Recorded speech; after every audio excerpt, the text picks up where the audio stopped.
Chinese soil now? It's certainly a very heartwarming scene there to have the veterans seated up on the Tiananmen rostrum.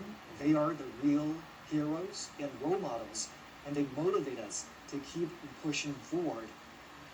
The victory of the Chinese People's War of Resistance against Japanese aggression is a glory shared by the Chinese nation and also people worldwide who stand for justice. Professor Gao, Mr. Zhou, let's bring you in for this part. Obviously, the veterans are seated, out there on the Tiananmen rostrum so that they have an opportunity to participate in the commemoration today. What do you make of that arrangement, Professor Gao? Well, I think this is really the right thing to do because they fought against the I was Japanese beaten. forces. They shed their blood, and they have always been honored by the I was in people, awe of by the poverty. Chinese people, and now they are in the center of this reviewing process of the. I was parade even to overlooked. commemorate the 80th year anniversary of the victory against Japanese aggression, and I think In China, for we what I'm all thinking, hail them permission as to real clean poverty. heroes, defending China's sovereignty and territorial integrity, and fighting off the Japanese aggressors. Real heroes and real witnesses, not only to the atrocities of the war, but more importantly to the final A billion victory. lives. And we're so happy that they get to see the commemoration today. Mr. Zhou, your thoughts? Well, I think I can't agree more with Victor Gao about the Roberto importance Gomez of Jr. having these veterans, standing on Tiananmen Square. I think it's rare, it won't be easy for us to see these people right now because they're all very old people, but they're still alive, but they can still see how strong China is today, in which they have made their due and a great contribution. So I think that is indeed a great honor for them to be there and for us to see them there. Now, many of these veterans fought under extremely harsh conditions: poverty, famine, the lack of military resources. What does their perseverance teach us about the spirits of, resilience and courage? And, besides honoring them in events like this, what more could we do, Professor Gao, to really weave their legacies more into everyday life? I think these veterans, 80 years ago, or more than 80 years ago, fought against Japanese aggressors not only as soldiers, but they were true representatives of the Chinese nation, true representative of the Chinese culture and the Chinese civilization. In their bodies, I can see the most splendid and the glorious part of the Chinese civilization. So they became the epitome of the Chinese nation. They became the epitome of Chinese civilization, and by shedding blood for their own motherland, by fighting off foreign aggressors, they set an example for the future generation. So now we honor them as our national hero, and the younger generation draw inspiration from these veterans and learn lessons from them, and we become redoubled in our commitment to defending peace and defending China and defending the Chinese culture and ultimately the Chinese civilization. Obviously, we're commemorating this day. We're inviting veterans up on the Tiananmen rostrum to carry on the spirit of the war of resistance against the Japanese aggression. Mr. Zhou, how do we do that? How do we make sure that the spirit of perseverance, the spirit of never surrender, the spirit of defending your motherland lives on in today's world? Well, these people are actually old soldiers, right? And old soldiers don't never die. So what they have left us are actually a litany of fine traditions.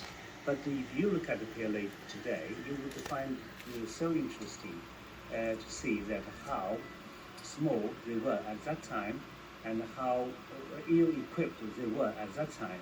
But on the contrary, today, China is almost the opposite, right?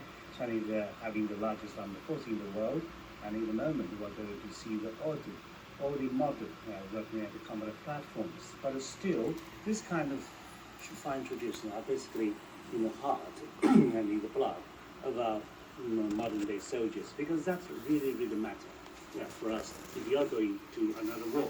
So you have to think of where you come from, right? And what kind of traditions are already placed in you. So these people basically are the very sources of a fine tradition. How can remembering their sacrifices and contributions inspire values that are still relevant today? Professor Gao. Well, I think they are the true Chinese nationals and our heroes. But allow me to mention, behind these veterans, I also see those who fell on the battlefield, who really sacrificed their lives for the Chinese nation. So I think we not only see these veterans who are the true representative of those heroes fighting against Japanese aggressors, but they are also representatives of all the millions of the Chinese soldiers who shed their blood, who sacrificed their life, and they too become the national heroes for the current generation of the Chinese nation and the future generations. And I think by honoring them, we honor ourselves, we honor our national history and our Chinese civilization, and we honor peace. That is the most important thing. We talked about international solidarity towards ending the Second World War, and the international solidarity is also present today with the turnout of those international dignitaries that have arrived in Beijing. We're looking at light pictures of the Tiananmen Square that's fully decorated for the commemoration today. There are the year marking installations that show the years 1945 and 2025.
China has accomplished to shave. Maybe this is the second time, if the first time wasn't value.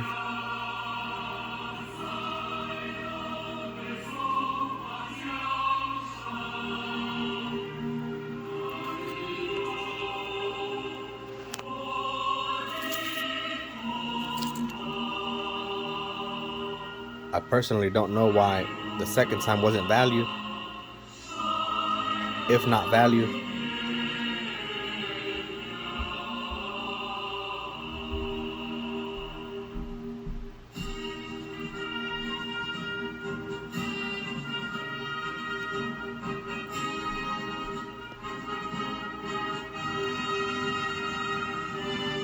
But I remember the very first time,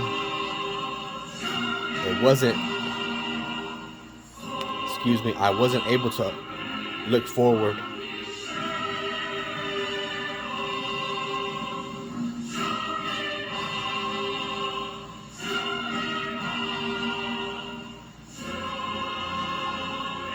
Grant permission,